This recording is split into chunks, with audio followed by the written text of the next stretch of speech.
It's sort of slightly strange, odd girls. They're kind of very calm and very kind of beautiful. They've got this amazing sort of slightly waxy skin, so they're a little bit like mannequins. We've given this mixture of MAC cream colour base, which is two colours of pink and peach. So they've got this really strange kind of pink eyeshadow, which is a bit weird, but actually looks really nice. And then lots of highlight, golden highlight on the cheeks and the nose and the top of the cupid's bow, and then very lightly blending it out. So it's a little bit wine stainy.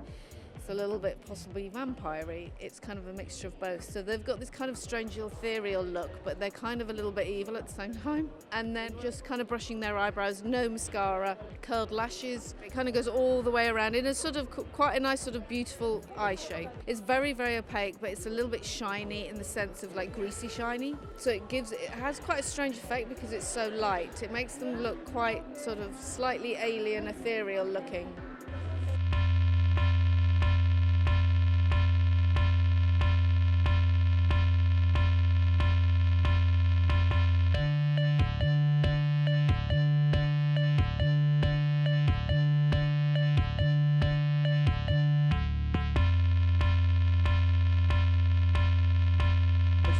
You know, it opened with these crazy coats that were really over-wielding and oversized with a leg of mutton sleeve that took me back to Little House on the Prairie with it's been a long time since I've seen a leg of mutton sleeve, especially on a cashmere coat with the oversized shape and the idea of the big deep pleats in the back and then all the mosaicing of fabric.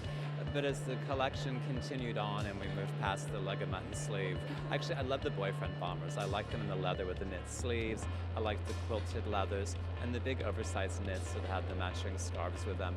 And an interesting play with all this kind of glitter and lame that we're seeing everywhere. A lot of lame for day that we saw on the runways in New York, and it's continuing throughout here in London.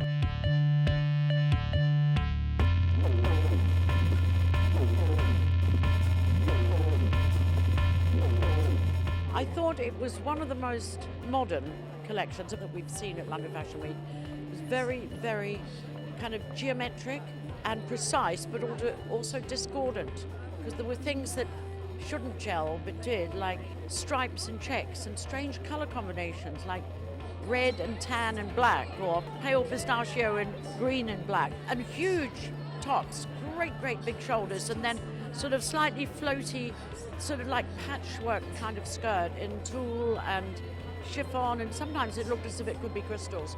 It was very, very contemporary, very confident collection.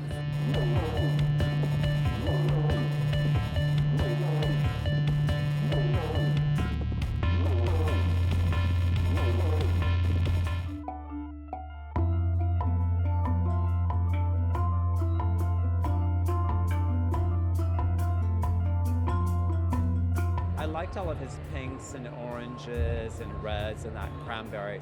A real favorite color combination this season by a lot of designers. I thought it was very appealing.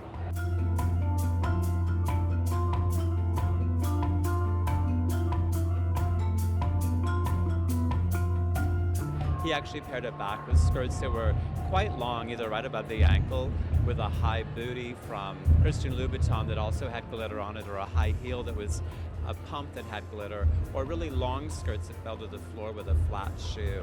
Many times they were in a bit of a William Morris floral print that had an interesting coat over the top of it.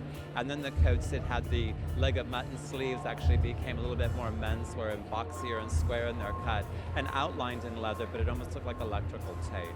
So the idea of something somewhat crafty and then again somewhat technical.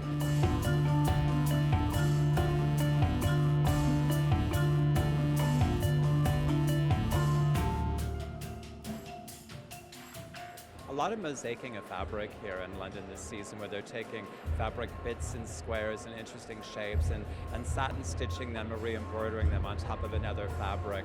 And he was feeling that very kind of crafty moment as well. We're seeing a lot of that.